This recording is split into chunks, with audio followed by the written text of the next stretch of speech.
there are many people who went from this village.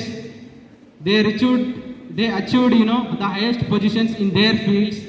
Okay, ఈ ఊరు నుంచి ఇంజనీర్లు ఉన్నారు, డాక్టర్లు ఉన్నారు, రైట్, పోలీస్ ఆఫీసర్స్ ఉన్నారు, చాలామంది ఉన్నారు. Okay, so I am thinking maybe 1997లో తల్లిదండ్రులు ఇక్కడ ఉంటూ ఇంజనీరింగ్ సీట్ సంపాదించిందంటే maybe I can say that I'm the proud first engineering student from this village, right.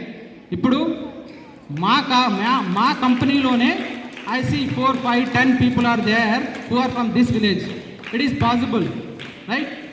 But now ఈ రోజు నుంచి, right, are we're happy to say that Vallala నుంచి student కానీ, right, anyone who cracks civil services exams, right, civil services, they become in future IAS, IPS, IRS, IFS.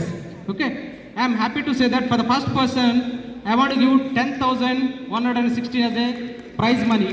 Okay, and that is my responsibility to tell you that let's have the first civil servant from this village, right. So please have bold ambitions, right. So what are the professionals are happening now? Yeah, that's good, but I think you as a youth can make more. The India needs more. Okay.